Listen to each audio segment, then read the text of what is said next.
حضرت عمر بن خطاب سے روایت ہے کہ ہم ایک دن رسول صلی اللہ علیہ وآلہ وسلم کی خدمت میں تھے۔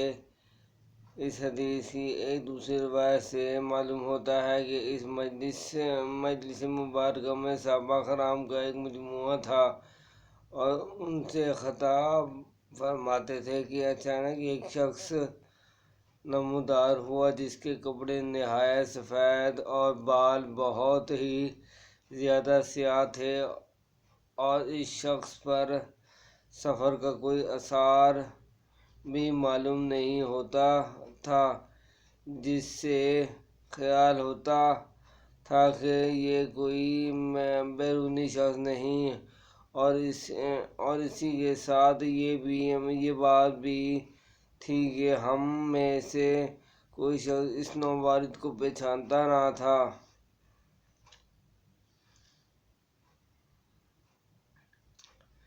جس سے خیال ہوتا کہ یہ کوئی باہری آدمی ہے، تو حاضرین کے حلقے میں سے گزرتا ہوا یہاں تک کہ حضور صلی اللہ علیہ وسلم کے سامنے آخر زانوں اس طرح بیٹھ گیا کہ اپنے گھٹنے آقا صلی اللہ علیہ وسلم کے گھٹنوں سے ملا دیے اور آپ صلی اللہ علیہ وسلم کی رانوں پر اپنا ہاتھ رکھ دیا۔ اے محمد صلی اللہ علیہ وآلہ وسلم، مجھے بتاؤ کہ اسلام کیا ہے؟ آپ صلی اللہ علیہ وآلہ وسلم نے فرمایا، اسلام یہ ہے، یعنی اس کے ارکان یہ ہیں کہ دل و زبان سے تم یہ شہادت عطا کرو کہ اللہ کے سوا کوئی معبود نہیں اور اس کی عبادت کرو، اور محمد صلی اللہ علیہ وسلم اس کے رسول ہیں، اور نماز قائم کرو اور زکوٰۃ ادا کرو اور ماہ رمضان کے روزے رکھو، اور بیت اللہ کی تم میں استطاعت ہو تو حج کرو۔ اس نوبارد سائل نے آپ کا یہ جواب سن کر کہا، آپ نے سچ کہا۔ راوی حدیث عمر کہتے ہیں کہ ہم اس پر تعجب ہوا کہ یہ شخص پوچھتا بھی خود ہی ہے اور تصدیق بھی خود ہی کرتا ہے۔ اس کے بعد اس شخص نے عرض کیا کہ مجھے بتائیں کہ ایمان کیا ہے؟ آپ صلی اللہ علیہ وآلہ وسلم نے فرمایا، ایمان یہ ہے کہ تم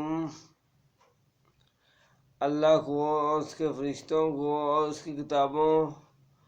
اور اس کے رسولوں پر یوم آخرت یعنی آخرت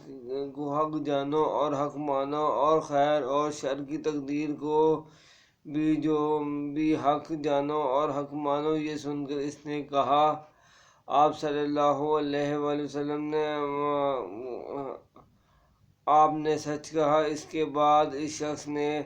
عرض کیا، مجھے بتائیں کہ احسان کیا ہے؟ آپ صلی اللہ علیہ وآلہ وسلم نے فرمایا کہ اللہ کی عبادت و بندگی تم اس طرح کرو کہ گویا تم اس کو دیکھ رہے ہو، اگر وہ نہیں تو تم اس کو دیکھ رہے ہو۔ پھر اس شخص نے عرض کیا، مجھے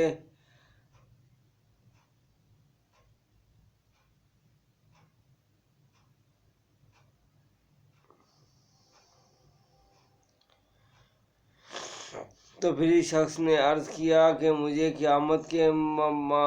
متعلق بتائیے تو کب واقع ہوگی؟ تو آپ صلی اللہ علیہ وسلم نے فرمایا کہ جس سے سوال کیا جا رہا ہے وہ اس کو سوال کرنے والے سے زیادہ نہیں جانتا۔ پھر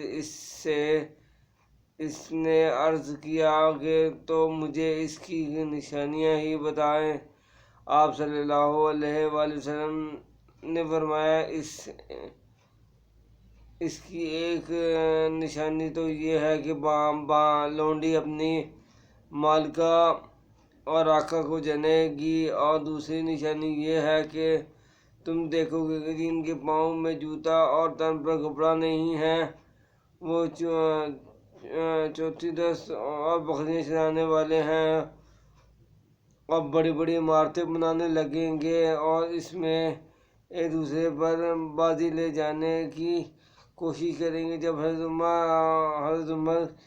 کہتے ہیں کہ یہ باتیں کر کے وہ نمبر چلا گیا تو مجھے کچھ عرصہ گزر گیا تو حضور صلی اللہ علیہ وسلم نے فرمایا، اے عمر، کیا تمہیں پتہ ہے یہ سوال کرنے والا کون تھا؟ میں نے عرض کیا، اللہ اور اس کا رسول ہی زیادہ جانتے ہیں۔ آپ صلی اللہ علیہ وسلم نے فرمایا، یہ جبرائیل تھے، تمہاری اس مجلس میں اس لیے آئے کہ تم لوگوں کو تمہارا دین سکھا دیں۔